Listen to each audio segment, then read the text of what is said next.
കുളിപ്പിക്കാൻ ചൂടുവെള്ളമാണോ തണുത്ത വെള്ളമാണോ നല്ലത്? എപ്പോഴും ഇളം ചൂടുവെള്ളമാണ് കുഞ്ഞുങ്ങളെ കുളിപ്പിക്കാൻ നല്ലത്.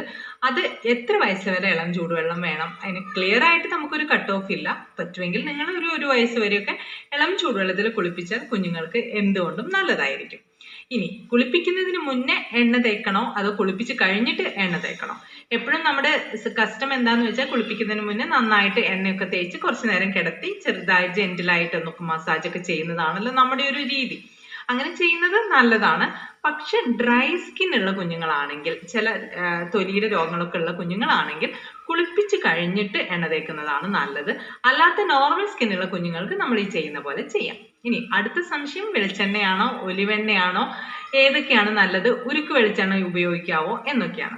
അപ്പൊ ഈ പറയുന്ന എല്ലാ എണ്ണകളും നല്ലതാണ്. നമുക്ക് ആട്ടിയ വെളിച്ചെണ്ണ ഒക്കെ കിട്ടുവാണെങ്കിൽ അത് ഉപയോഗിക്കാം. ഉരുക്ക് വെളിച്ചെണ്ണയാണെങ്കിൽ അതും ഉപയോഗിക്കാം. ഒലിവെണ്ണയാണെങ്കിലും കുഴപ്പമൊന്നുമില്ല. പക്ഷെ നമ്മൾ വാങ്ങുന്ന ബേബി ഓയിൽ അല്ലേ, അതിലൊക്കെ മിനറൽസ് ഒക്കെ ഉള്ള ബേബി ഓയിൽ മാക്സിമം നമുക്ക് കുറച്ചുകൂടി ഗുണം കിട്ടാൻ ചാൻസ് ഇല്ല. സ്കിന്നിന്റെ ആ ടെക്സ്ചർ മാത്രമേ മാറ്റുള്ളൂ.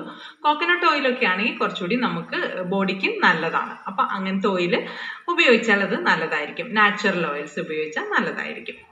പിന്നെ അടുത്ത ഡൗട്ടാണ്, കുളിപ്പിക്കാൻ എത്ര സമയം എടുക്കണം? അപ്പൊ എത്രയും മിനിമം സമയത്ത് കുളിപ്പിച്ച് കഴിയാവോ അത്രയും ചെയ്യുന്നതാണ് നല്ലത്. കുളിപ്പിച്ച് കഴിഞ്ഞിട്ട് പൗഡർ ഇടണോ? തീരെ വേണ്ട. കണ്ണെഴുതണോ? ആവശ്യമേ ഇല്ല. പൊട്ടു തൊടണോ? തീരെ ആവശ്യമില്ല. പിന്നെ എന്താണ് വേണ്ടത്?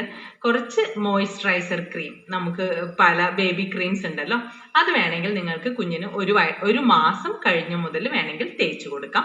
അതിനെക്കുറിച്ച് വേണമെങ്കിൽ നിങ്ങൾക്ക് നിങ്ങളുടെ ഡോക്ടറോട് ചോദിച്ചിട്ട് ചെയ്യുകയും ചെയ്യാം. അപ്പൊ ഇത്രയൊക്കെയാണ് നമ്മൾ സാധാരണ രീതിയിൽ ഉണ്ടാവുന്ന സംശയങ്ങൾ. അപ്പൊ വീഡിയോ ഉപകാരപ്രദമായി എന്ന് വിശ്വസിക്കുന്നു. പുതിയ വീഡിയോ ആയിട്ട് നാളെ രാവിലെ തന്നെ